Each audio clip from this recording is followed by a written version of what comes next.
Hey guys, I'm Hemant Jain and welcome back to your favorite show, HJ Presents Fun Ways Talks. So guys, welcome to today's video. आज की video में हम discussion करने वाले हैं lux industries के बारे में। लक्स इंडस्ट्रीज को डिस्कस करने का काफी ज्यादा इंपॉर्टेंट रीजन है, उसमें काफी एक अच्छी अपॉर्चुनिटी नजर आती है। कंपनी का बिजनेस भी ठीक चल रहा है, financials are also we are going to study. देखते हैं फाइनेंशियल्स कैसे हैं एंड टेक्निकल पे क्यों मुझे इतनी अच्छी अपॉर्चुनिटी नजर आती है, उस पर हम अच्छे से डिस्कशन करेंगे। So without wasting our time, without further ado, let's get started. But start करने से पहले इस वीडियो को लाइक जरूर कर देना। Your like literally motivate me to make more such videos and मैं आगे ऐसी और वीडियोस लाते रहूंगा। एंड अगर आप कमेंट में thank you for this video लिखोगे तो मेरे को काफी ज्यादा अच्छा लगेगा। एंड चैनल को अगर अभी तक सब्सक्राइब नहीं किया है तो कर लो, क्योंकि ये वीडियोस आपकी लाइफ में काफी ज्यादा एंड ऑल्सो आपके पोर्टफोलियो में भी काफी ज्यादा वैल्यू एड करने वाली है। सो आगे बढ़ते हैं, डिस्कशन स्टार्ट करते हैं। So let's come to my screen. तो गाइस, आपको मैं अपनी स्क्रीन पे लक्स इंडस्ट्रीज के फाइनेंशियल्स दिखा पा रहा हूँ। तो फाइनेंशियल पे डिस्कस करने से पहले एक बार इनका बिजनेस देख लेते हैं कि एग्जैक्टली इनका बिजनेस है किस इंडस्ट्री में। तो Lux Industries Limited was incorporated in 1995 से ये कंपनी है and has emerge as one of the largest player in the hosiery business. इनका होजरी का पूरा बिजनेस है।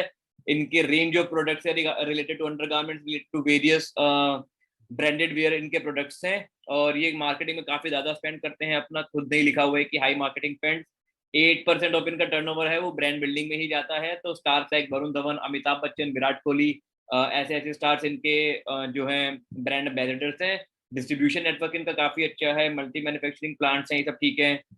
एक छोटी सी चीज और मैंने नोटिस की थी कि basically manufacturer of one eight product. तो बहुत लोग सोचते हैं कि क्योंकि Virat Kohli is the brand ambassador of one eight, तो लोगों को लगता है कि वन एट विराट कोहली का ब्रांड है। वो सिर्फ ब्रांड एम्बेसडर है, ब्रांड विराट कोहली का नहीं है।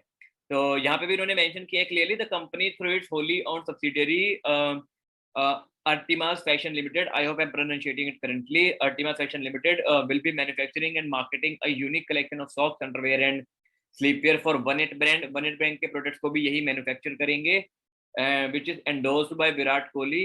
With this development, the company was able to enter the premium innerwear market segment. काफी सही है यार।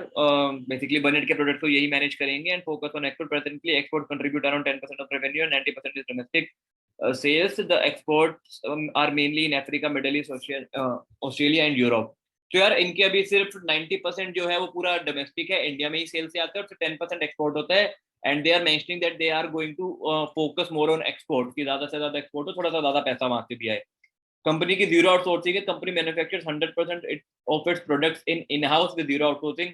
कोई आउटसोर्सिंग नहीं। इनकी जो भी जर्मन की कटिंग एज मशीनरी है, टेक्नोलॉजी है from Germany, Singapore and all, उनसे सारे प्रोडक्ट इन हाउस ही मैनेज करते हैं। कोई किसी और से, बेसिकली आउटसोर्सिंग क्या होता है कि तुम किसी और से अपना सामान बनवा रहे हो, उसको अपने घर पे लाके पैक करके अपने नाम से बेच रहे हो। तो ये वैसा कुछ नहीं करते हैं, ये पूरा का पूरा खुद ही प्रोड्यूस करते हैं।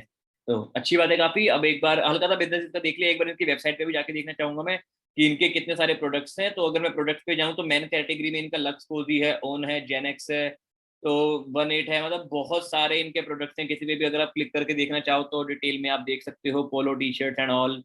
मतलब बहुत बहुत बहुत बहुत सारे इनके प्रोडक्ट्स हैं। वुमेन की कैटेगरी में भी है Onn, Lyra, Lux cotton, Lux touch, Lux Karishma, Lux Cozi her. Kids की कैटेगरी में भी है इनके बहुत सारे products. And these products are gaining popularity. See पहले क्या होता था कि इतनी इनकम नहीं होती थी एंड इतना ज्यादा ऑनलाइन शॉपिंग करने का ना जो भी है ट्रेंड भी नहीं था। तो लोग क्या करते थे, सिंपल शॉप पे जाते थे, जो भी सस्ता प्रोडक्ट मिलता था उसको ले लेते थे, कि चाहे वो लोकल होता था चाहे वो ब्रांडेड। उतना ज्यादा ध्यान नहीं दिया जाता था। जो चीजें धीरे धीरे चेंज हो रही हैं, आप मानो या ना मानो, चीजें चेंज हो रही हैं। अब इवन टायर 2 टीयर 3 सिटीज में भी लोग ऑनलाइन शॉपिंग करने लगे हैं एंड ब्रांडेड कपड़ों की तरफ जा रहे हैं। People are not worrying about spending 200-300 rupees over a short और ओवर अ बनियान। सो लोग जो है इतना पैसा खर्च कर रहे हैं एंड मतलब एक्सपेंसेस बढ़ रहे हैं। एंड जो भी है लोग मतलब ब्रांडेड शर्ट्स की तरफ जा रहे हैं। मैं भी जैसे पहले कुछ भी लोकल टी शर्ट पहन लेता था, अब मैं भी अगर मॉल में जाता हूँ तो थोड़ी सी ढंग की शॉपिंग करने की कोशिश करता हूँ। तो सभी के साथ हो रहा है, मेरी इनकम बढ़ रही है तो मैं भी एक्स्ट्रा स्पेंड कर रहा हूँ। पूरे इंडिया की ही इनकम बढ़ रही है, इंडिया की per capita income is increasing, तो इंडिया भी आगे आगे स्पेंड करेगा इन सब चीजों पे। तो इसके बिजनेस में मेरे को कोई भी प्रॉब्लम नजर नहीं आती है, और ये चीज एविडेंट है from its profit as well. So यार क्वार्टरली रिजल्ट्स में से ये बात तो एविडेंट है कि कंपनी के जून 19 में 200 लगभग 250 करोड़ की जो सेल्स थी वो अभी 580 करोड़ पे है, जो कि बीच में दिसंबर 2021 में 666 करोड़ तक भी गई थी, 664 करोड़ तक, मतलब 654 करोड़ तक गई थी। इनकी sales growth over over some quarter थी काफी अच्छी है। अगर मैं ईयरली देखना चाहूँ तो मात्र 5 साल में इन्होंने अपनी सेल्स को डबल किया है डॉट, और अपने नेट प्रॉफिट को ऑलमोस्ट 4.2 टाइम्स किया है। इनका नेट प्रॉफिट 80 करोड़ से बढ़ के 340 करोड़ हो चुका है, जो कि सल्यूटेबल कमेंडेबल ग्रोथ है। बहुत बहुत बहुत अच्छी ग्रोथ है। मतलब यार लिटरली यार 4 साल में 4 गुना प्रॉफिट करना सबके बस की बात नहीं है, आसान नहीं है ना। बहुत लोग कैन पॉइंट आउट कि हेमंत मार्च पे तो इनके क्वार्टरली रिजल्ट अच्छे नहीं आए हैं। तो यार एक चीज मैं हमेशा बोलता हूँ कि अ बैड क्वार्टर और maybe a bad year is a great opportunity to acquire such stocks. क्यों ऐसे स्टॉक क्यों? क्योंकि इन पे लोन भी काफी कम है, डेट टू इक्विटी रेशियो काफी कम है, स्मॉल कैप कंपनी है तो ग्रोथ अपॉर्चुनिटी काफी ज्यादा है। लेकिन अगेन क्योंकि स्मॉल कैप है तो एक रिस्क फैक्टर भी है। उस रिस्क फैक्टर को कम करने के लिए हम 2% ऑफ आवर पोर्टफोलियो से ज्यादा इन्वेस्ट नहीं करेंगे। मेरा that bar is 2%, that threshold for investing small cap. तो मेरे पोर्टफोलियो का जो भी 2% है मैं उतने इन्वेस्ट करूंगा। अगर मेरा पोर्टफोलियो 1 करोड़ है तो 2% हो जाता है 2 लाख, अगर 50 लाख है तो 2% हो जाता है 1 लाख, अगर 10 लाख है तो 2% हो जाता है 20,000 रुपीज। तो इस तरीके से इन्वेस्टमेंट करेंगे हम सेंसिबल वे में। बाकी इनके कुछ की फाइनेंशियल फिगर्स को देख लेते हैं। स्टॉक का पी रेशियो काफी अच्छा है, स्टॉक का आरओसी वैल्यू जस्ट कमेंडेबल, मैं 20-25% से ऊपर बहुत अच्छा मानता हूँ, and 34% is just great. Return on equity भी काफी अच्छी है, ऑलमोस्ट 30% की है। प्रमोटर होल्डिंग भी अच्छी है, मतलब कोई कमी मेरे को इसमें नजर ही नहीं आती है। और क्वार्टरली रिजल्ट इसके अच्छे खासे हैं ही, ईयरली प्रॉफिट अच्छा खासा है ही। लोन में देखो तो कंपनी में थोड़ा सा लोन है लेकिन वो काफी इजीली मैनेजेबल है। जितने अच्छे से कंपनी प्रॉफिट जनरेट कर पा रही है, 23% की debt to equity ratio is absolutely fine, thumbs up from my side. और शेयर होल्डिंग पैटर्न में देखूं तो काफी इंटरेस्टिंग है कि प्रमोटर की होल्डिंग भी बढ़ रही है, एफआईएस की भी बढ़ रही है, डीआईएस की भी बढ़ रही है, पब्लिक की कम हो रही है बस। और पब्लिक में भी बेसिकली 4% स्टेक तो एलआईसी का ही है। तो यार मोटा मोटा जितना मेरे को समझ आता है कि ऐसे स्टॉक्स को अभी एक्यूमुलेट किया जा रहा है धीरे धीरे करके, एंड ये इनका पैटर्न होता है। तो टिपिकल अगर आप देख पा रहे होंगे बाय एनी चांस तो ये एक राउंडिंग पैटर्न सा बन रहा है यहाँ पे। राउंडिंग पैटर्न मोटा मोटा एक्यूमुलेशन दर्शाता है कि यहाँ पे लाए, फिर यहाँ रुका, फिर यहाँ रुका, फिर यहाँ रुका, फिर यहाँ रुका, फिर यहाँ रुका, हल्का सा इसको ब्रेक डाउन भी किया। देन ये बेसिकली टिपिकली एक मैक्रो लेवल पे, छोटे से बड़े लेवल पे एक्यूमुलेशन पैटर्न होता है जो कई मंथ की ड्यूरेशन तक चलता है। और आपने क्लियरली यहाँ पे दिखा भी है कि पब्लिक के माल से ये स्टॉक बिग प्लेयर्स के हाथ में जा रहा है, तो big players are interested in this stock. Big player plus Hemant Jain both are interested in this stock. And मेरा इसके दो ही टारगेट हो गए, अगर एक साल में मेरे को 100% गेन आ गया तो मैं एग्जिट करके दूसरी अपॉर्चुनिटी को ढूंढने लग जाऊंगा। और अगर नहीं आया तो मैं इसको ऑल टाइम हाई पे ही बेचूंगा, क्योंकि इसकी सेल्स, इसकी नेट प्रॉफिट, सब कुछ ऑल टाइम हाई पे है। मैं ईयरली फिगर्स आपको दिखा देता हूँ एक बार फिर से।